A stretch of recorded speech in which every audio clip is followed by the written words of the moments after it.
وما توفیق الا باللہ. یہ اللہ تعالیٰ کی توفیق سے ہی یہ موقع نصیب ہوتے ہیں.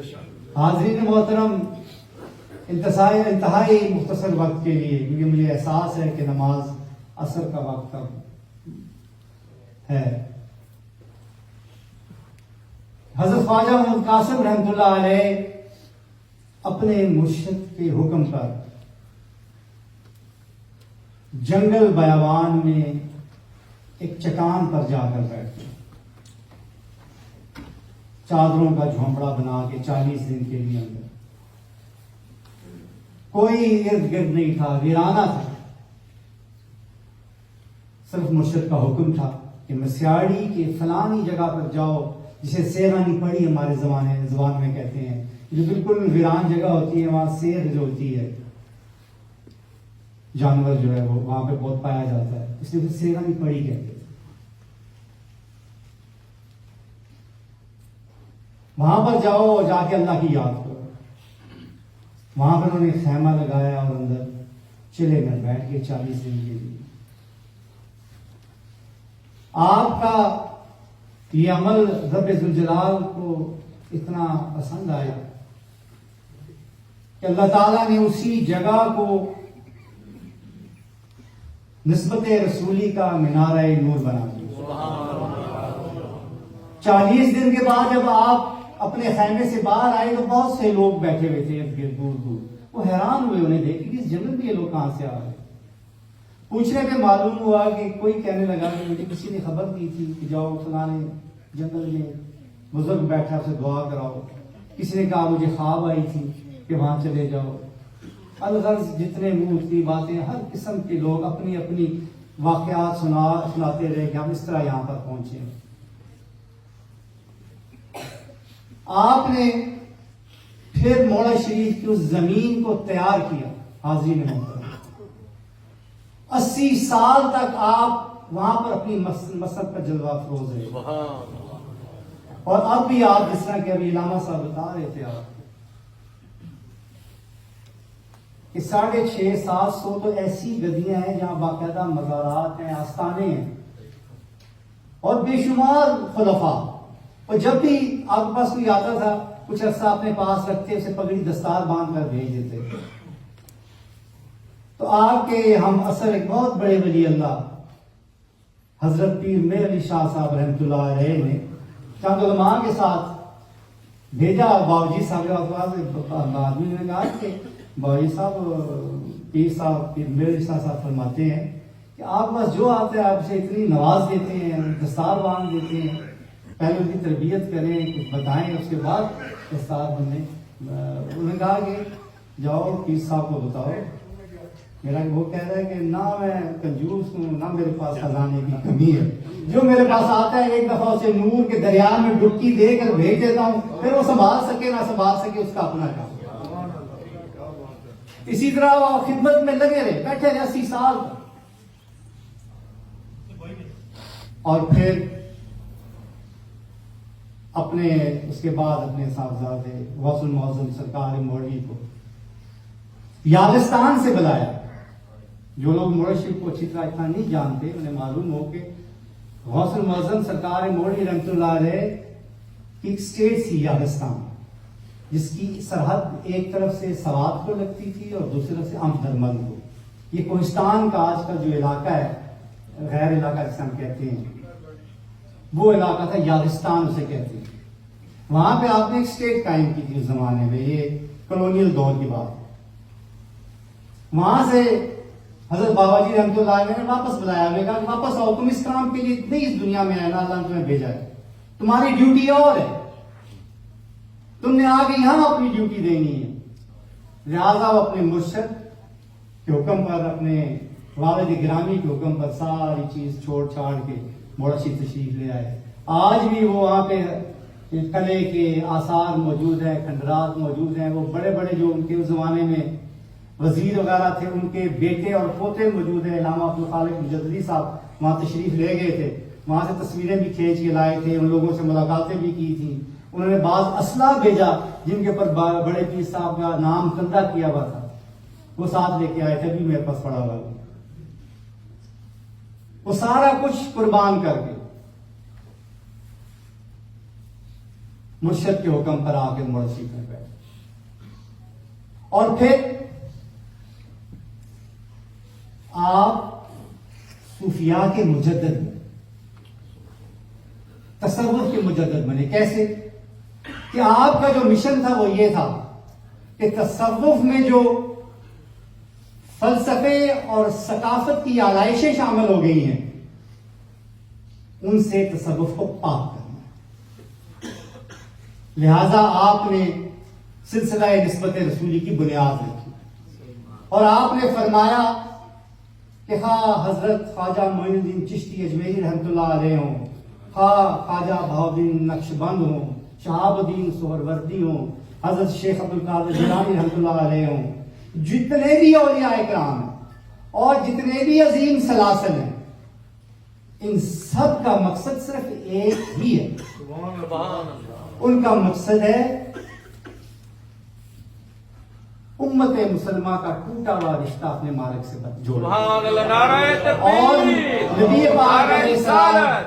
پاک علیہ الصلوۃ والسلام کے قدموں تک اس امت کو پہنچانا اور نسبت رسولی کا تعلق قائم کرنا. حاضرین محترم, آپ ہمیشہ فرماتے تھے کہ نسبت رسولی شجر ایمانی کی جڑ. اگر ایمان مضبوط کرنا ہے, اگر یقین مضبوط کرنا ہے, اگر دین پر قائم رہنا ہے, صراط مستقیم پر قائم رہنا ہے, نفس اور شیطان کا مقابلہ کرنا ہے, تو اس کے لیے جو روشنی آپ کو چاہیے اس دنیا کی ظلمات اور اندھیروں میں سے گزرنے کے لیے, وہ نسبت رسولی ہے. آقا کریم علیہ الصلوۃ والسلام کی محبت اور آپ صلی اللہ علیہ وآلہ وسلم کی نسبت. اگر یہ لائٹ ہوگی, یہ روشنی ہوگی, تو سفر بخیر گزرے گا. ورنہ یہ اندھیرا ہے, ظلمت ہے, کہیں بھی پاؤں کے لڑکھڑانے کا, ٹکرا جانے کا, راستے سے بھٹک جانے کا اندیشہ ہے اگر یہ نسبت کمزور ہے.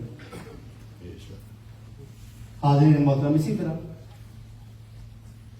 پھر 1960 میں سرکار مولوی رحمۃ اللہ علیہ کا انتقال ہوا. اس کے بعد میرے والد محترم, میرے مرشد غوث زمان قطب دوران شیر شاہ غازی رحمۃ اللہ علیہ کو اس منصب پر آپ فائز کر کے گئے.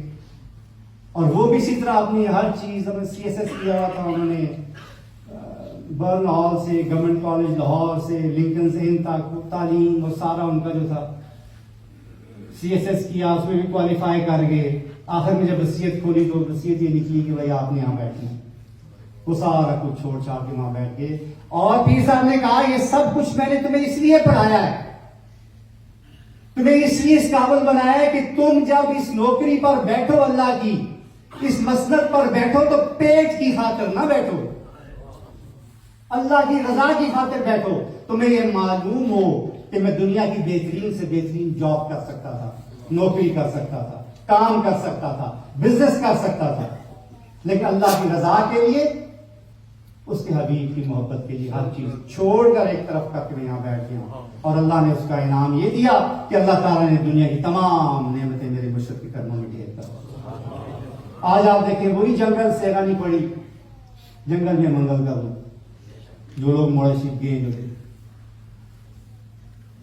ہم ذکر کا پیغام دے کر ہر طرف جاتے ہیں. حاضرین محترم, میں جلدی باتیں اس لیے کر رہا ہوں کہ مجھے اثر کا بھی وقت ہے اور میری مجبوری ہے, میں نے حاضری بھی لگانی ہے. اور میں نے اس وقت ضد نہیں کی کہ جلدی کرو گے, جو کام کی باتیں تھیں وہ تو علماء نے کرنی تھی, میں نے تو بس ویسے وقت ہی پورا کرنا تھا. اس لیے ہم اہل ذکر کی دعوت دینے والے اور ذکر کرنے والے یہی پیغام لے کر آتے ہیں کہ اپنے آپ کو محفوظ رکھنا ہے. اگر اپنے آپ کو اللہ تعالیٰ کی مدد, نصرت اور اس کے حفاظت میں رکھنا ہے, اس حصار میں رکھنا ہے, تو ذکر کو کبھی نہ چھوڑنا. جس طرح یحییٰ علیہ السلام نے اپنی امت کو کہا تھا کہ ذکر نہ چھوڑنا. یہ اس طرح ہے کہ جس طرح کوئی انسان ویرانے میں سے جا رہا ہے اور کوئی وحشی اس کے پیچھے لگ جائے, کوئی درندہ اس کے پیچھے لگ جائے, اسے موت آنے لگے, موت کا خطرہ سامنے منڈلا رہا ہو آنکھوں کے، اچانک اسے کوئی محفوظ مقام مل جائے، کوئی خلا مل جائے، وہ ایک دم اپنے اس میں داخل ہو کے قفل لگا دے، بند کر دے اور محفوظ ہو جائے۔ ذکر کس طرح کی چیز ہے؟ اللہ تعالیٰ کی حفاظت میں بندہ آ جاتا ہے، کیونکہ ایسا شخص اللہ کی توجہ میں ہوتا ہے، کیونکہ رب اس کا ذکر کر رہا ہوتا ہے۔ تو بلا جو رب کی توجہ میں ہو، جس کا رب ذکر کر رہا ہو، اسے دنیا کی کون سی بلا نقصان پہنچا سکتی ہے؟ لہذا اس ذکر کو کبھی نہ چھوڑیں۔ حاضرین محترم، یہ جو محافل ہے اس کے بارے میں جس طرح ابھی فرمایا گیا، علماء بیان بھی کر رہے تھے کہ یہاں سے ہر کوئی لے کے جاتا ہے۔ یہ یاد رکھیں، ذکر کی محفلیں حدیث کے مطابق تو ایسی ہیں، اب وقت نہیں اتنا کہ حدیث پوری سنائی جائے، بس حدیث کے مطابق ذہن میں یہ رکھ لیں، ایسی ہے کہ جہاں تماشبین بھی، دیکھنے والے بھی جو بیٹھے ہوتے ہیں، ساتھ سے گزرنے والے جو بیٹھے ہوتے ہیں، انہیں بھی اللہ تعالیٰ محروم نہیں کرتا۔ بات صرف یہ ہے حاضرین محترم کہ کون کتنا لے کر گیا۔ لے کے ہر کوئی جاتا ہے، لیکن یاد رکھے کہ ہر انسان اپنے خلوص اور اپنی نیت کے مطابق اپنے دامن تک کے، خالی کوئی نہیں جاتا۔ اور ذکر کی معراج کیا ہے؟ ذکر کی معراج کیا ہے؟ کیسا ذکر؟ حضرت داؤد علیہ السلام جب ذکر فرماتے تھے، زبور کی آیت پڑھتے تھے کہ اے بنی اسرائیل، تیرا رب ایک ہے، تیرا رب اکیلا ہے، اس کا ترجمہ یہ ہے۔ جب وہ یہ آیت پڑھتے تھے تو پہاڑ اور درخت، سارا سما آپ کے ساتھ ذکر میں مشغول ہو جاتا تھا۔ ذکر کی یہ کیفیت تھی۔ اور ذکر کی معراج کیا ہے؟ ذکر کتنی عظیم چیز ہے کہ میرے آقا کریم علیہ الصلوۃ والسلام مسجد نبی میں تشریف لے جاتے ہیں اور ہم محفل میں بیٹھے ہوئے اہل ذکر کو مبارک دیتے ہیں کہ اللہ تعالیٰ نے مجھے تمہارے متعلق بتایا اور میں تمہیں مبارک دیتا ہوں، تمہیں بشارت دیتا ہوں۔ یہ ذکر کی معراج ہے۔ اور ذکر کی معراج یہ ہے کہ حدیث قدسی کے مطابق رب کہتا ہے کہ جس زبان سے بولتے ہو میری بن جاتی، جن آنکھوں سے دیکھتے ہو میرے بن جاتے، جن کانوں سے سنتے ہو میرے بن جاتے ہیں، جن قدموں سے چلتے ہو میرے بن جاتے۔ اور کیا یہ ذکر اتنی بڑی دولت ہے حاضرین محترم۔ لہذا مولا شریف کا اور سلسلہ ہے نسبت رسولی کا یہی پیغام ہے جو جگہ جگہ ہم لے کر جاتے ہیں کہ اپنے سینوں کو ذکر سے منور کریں، روشن کریں۔ کیونکہ یا ذہن میں رکھیں کہ نبی کریم علیہ الصلوۃ والسلام کے دور میں جب آپ کے سامنے صحابہ کرام پیش ہوتے تھے، آپ کے چہرہ انور پر اپنی نظر ڈالتے تھے یا نبی کریم علیہ الصلوۃ والسلام کی نظر صحابہ کرام پر پڑتی تھی تو ایک دم تزکیہ نفس ہو جاتا تھا۔ جس نیت سے وہ لوگ آتے تھے اندر تک صفائی ہو جاتی تھی ایک دم۔ اب 1400 سال گزر گئے، ہمیں وہ لگژری نہیں ہے ملی کہ ہم اپنی ان گناہگار آنکھوں سے انہیں دیکھ سکیں، ہمیں وہ صحبت ملے، تو ہم کیسے یہ تزکیہ حاصل کریں، یہ سینے کی صفائی کیسے کریں؟ وہ تو ایک پل میں حاصل کرتے تھے، نسبت بھی مل جاتی تھی، ایمان کی دولت سے بھی سرشار ہو جاتے تھے، جنت کی بشارت بھی مل جاتی تھی کہ صحابہ میں شامل ہو کے تو قیامت تک کے آنے والے مسلمانوں کے لیے امام بن جاتے تھے۔ اب ہم کیا کریں؟ تو حاضرین محترم، دل کی صفائی کیسے حاصل ہو، اس کا بھی پیغام مولا شریف کی طرف سے یہ ہے کہ ذکر کرو۔ ذکر کرو گے دل صاف ہوگا، دل نرم ہوگا، اور آقا کریم علیہ الصلوۃ والسلام کی محبت اور نسبت کے قابل بنے گا۔ اور پھر جب آقا کریم علیہ الصلوۃ والسلام کی نسبت اور محبت آپ کو مل جائے گی تو پھر یہ دل روشن ہو جائے گا، پھر ظلمتیں مٹ جائیں گی۔ ایک آخری بات، علماء آپ کو تعلیم دیتے ہیں، تربیت دیتے ہیں، تقاریر کرتے ہیں، کیوں؟ وہ آپ کو پریپیئر کر رہے ہوتے ہیں، آپ کی زندگی کے معاملات کے بارے میں آپ کو بتا رہے ہوتے ہیں کہ آپ کی زندگی کس طرح گزارنی ہے، کیا مسائل ہیں۔ لیکن آپ ایک بات غور کریں، ہر مسلمان کا ایک سب سے اہم فریضہ دعویٰ ہے۔ تو دعوت کس سے دینی ہے نا. اب مساجد میں یا جتنے بھی یہ گیدرنگز ہوتی ہیں, مجالس ہوتی ہیں, عرس ہوتے ہیں, اس میں کون لوگ آتے ہیں سننے والے؟ یا تو مسلمان ہوں گے, اور وہ بھی عام مسلمان نہیں, پریکٹسنگ مسلمز, جو 5 وقت نماز بھی پڑھتے ہیں, گیدرنگز میں بھی جاتے ہیں, عرسوں میں بھی جاتے ہیں, محافل میں بھی جاتے ہیں, مجالس میں بھی جاتے ہیں. انہیں بار بار بار بار یہی چیزیں بتائی جا رہی ہوتی ہیں. دعویٰ کہاں ہے؟ اب دعوت کیسے دی جائے آج کے دور میں کہ جب پرسپشن اتنی غلط ہے؟ نوجوان طبقہ یہاں بیٹھا ہوا ہے, زیادہ میں مخاطب انہیں سے, ہم تو بوڑھے ہو گئے ہیں, وقت گزر گیا ہے, کہ پرسپشن جو ہوتی ہے نا بعض اوقات ریالٹی سے زیادہ اسٹرانگ ہوتی ہے, مضبوط ہوتی ہے. پرسپشن بڑی خطرناک چیز ہوتی ہے, اور انفارچونیٹلی یہ پرسپشن جو ہے ہمارے متعلق, مسلمانوں کے متعلق ویسٹ میں اچھی نہیں ہے. اسلاموفوبک سوسائٹی بن چکی ہے. بہت سے مسائل, آپ کا لباس, آپ کی شکل, آپ کی داڑھی, آپ کی دستار, آپ کی نماز, آپ کی گفتگو کا انداز اگلے بندے کو خوفزدہ کر دیتا ہے. میں ان کو بھی قصوروار نہیں ٹھہراتا, وہ حالات ہی ایسے بن گئے. ہمارا کوئی الیکٹرانک میڈیا یا پرنٹ میڈیا یا سوشل میڈیا, کوئی ایسی چیزیں ان پر آ جاتی ہیں کہ وہ خوفزدہ ہو جاتے ہیں, کیونکہ انہیں اسلام کے بارے میں معلوم ہی نہیں ہے. ان کا اسلام کے ساتھ تعارف فقط اتنا ہے, فلانی جگہ بم پھٹ گیا, فلانی جگہ کوئی دہشت گرد پکڑا گیا, فلانی جگہ کیا ہو گیا, فلانی جگہ کوئی جلوس نکل آیا, فلانی جگہ پتھر مار دیے.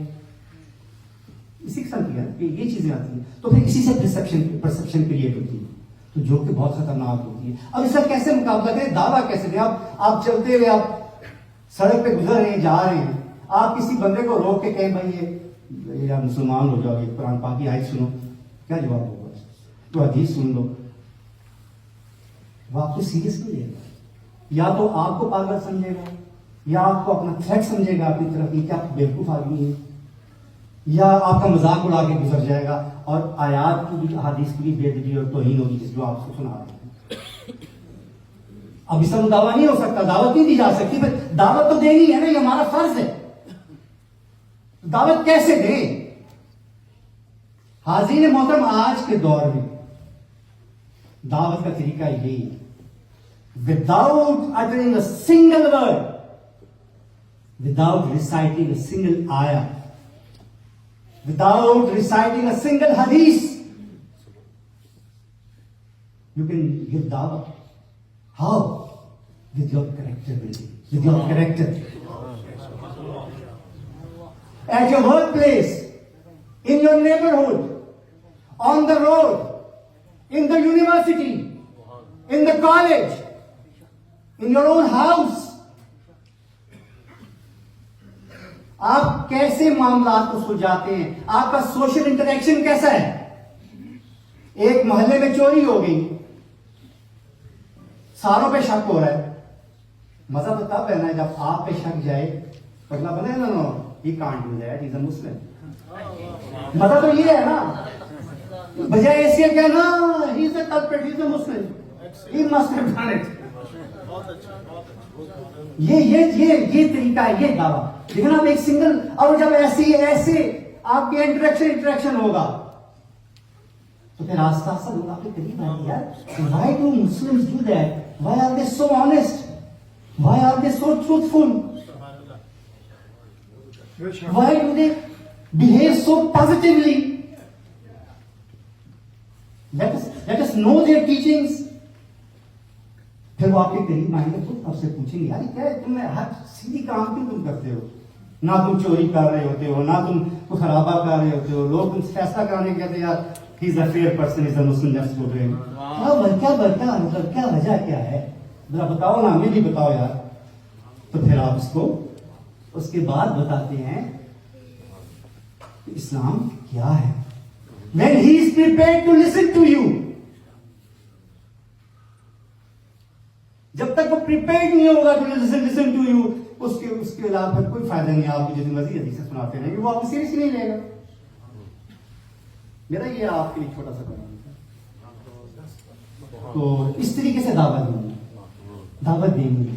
علماء تو آپ کو یہاں کیا کر رہے ہیں نا, پریپیئر کر رہے ہیں, ان کا کام یہ یہاں کر رہے ہیں. اب یہاں سے پریپیئر ہو کے جب ہم مسجد کے دروازے سے باہر نکلیں گے, وہاں پھر یہ جو تقریریں کر رہے ہیں, آپ کو سمجھا رہے ہیں, اس کا کیا اثر ہوا ہے وہاں جا کے آپ نے دکھانا ہے نا. آپ نے اپنے کریکٹر میں ان چیزوں کو لانا ہے جس سے یہ شاہ صاحب اور حافظ صاحب ابھی کہہ رہے تھے. یہ جو باتیں انہوں نے سمجھائی ہیں آپ کو, علماء جو سمجھاتے ہیں صبح سے شام تک لگے رہتے ہیں, ان کو اپنے کریکٹرز میں آپ نے شامل کرنا ہے, تب فائدہ ہوگا. یہ تو نہیں یہاں سے ڈالا, یہاں سے نکل گئے, واہ واہ کر کے چلے گئے, بات ختم. انہوں نے اپنی ڈیوٹی دے دی. اب آپ کی ڈیوٹی کیا ہے؟ اب دعویٰ وہ والا نہیں ہے. اب دعوت دینے کے لیے کوئی خاص عالم ہونا, مفکر ہونا, اسکالر ہونا یہ ضروری نہیں ہے. انہوں نے آپ کو پریپیئر کر دیا ہے. اب آپ نے اپنے آپ کو پریپیئر کرنا ہے, اپنے بچوں کی کریکٹر بلڈنگ کرنی ہے. اپنے ورک پلیسز میں, اپنی مختلف جگہوں پہ آپ نے اپنے سوشل انٹریکشن کا خیال کرنا ہے. اس میں ان اسلامی تعلیمات کو شامل کرنا ہے تاکہ خود لوگ آپ کے قریب آئیں, خود آپ کی طرف اٹریکٹ ہوں, خود آپ سے سننا چاہیں, خود آپ سے پوچھیں. اس طرح اسلام پھیلے گا. میرے بچوں, it's a long way and it's a difficult way, but it's the only option. No other option. دعا کریں کہ اللہ تعالیٰ اپنی ذات پاک کا ذکر, اپنے حبیب پاک علیہ الصلوۃ والسلام کے ذکر, ہماری اس حاضری کو اپنی بارگاہ میں قبول اور مقبول فرما. ہماری گناہ, ہماری خطائیں, ہماری غلطیاں معاف فرما کے اپنی بندگی, اپنے حبیب کی غلامی عطا فرما. اللہ تعالیٰ ہمیں اہل ذکر میں سے بنا, ہمارے سینوں کو نسبت رسولی سے روشن کیا. اللہ تعالیٰ ہماری ساری مصیبتیں, پریشانیاں, تکلیفیں دور فرما. ہمیں, ہمارے پیاروں کو, ہمارے ماں باپ کو, ہمارے بیوی بچوں کو اپنی رحمتوں, اپنی برکتوں سے نوازا. الہ العالمین ہمارے دشمنوں کو زیر فرما, ہمارے پیاروں پر رحم فرما. الہ العالمین عزت عطا فرما, ذلت اور رسوائی اور بےزتی, بدنامی, شرمندگی سے بچانا. الہ العالمین غنی فرما دے. الہ العالمین ہر قسم کی محتاجی سے بچا. الہ العالمین صحت اور تندرستی عطا فرما. گزشتہ بیماریوں کے جسم پہ جو اثرات ہیں وہ دور فرما, جو موجودہ بیماریاں ہیں وہ دور فرما, آنے والی بیماریوں سے محفوظ رکھو. الہ العالمین ذہنی, جسمانی معذوری اور محتاجیوں سے بچا. مولا اپنے سوا کسی کا محتاج نہ کرو. الہ العالمین اپنی بندگی, اپنے حبیب کی غلامی عطا فرما. الہ العالمین ہم تیرے گناہگار بندے ہیں, ہم تیرے عاجز بندے ہیں. الہ العالمین ہمیں سیدھا راستہ دکھا اور پھر اسی پہ قائم رہنے کی توفیق عطا فرما.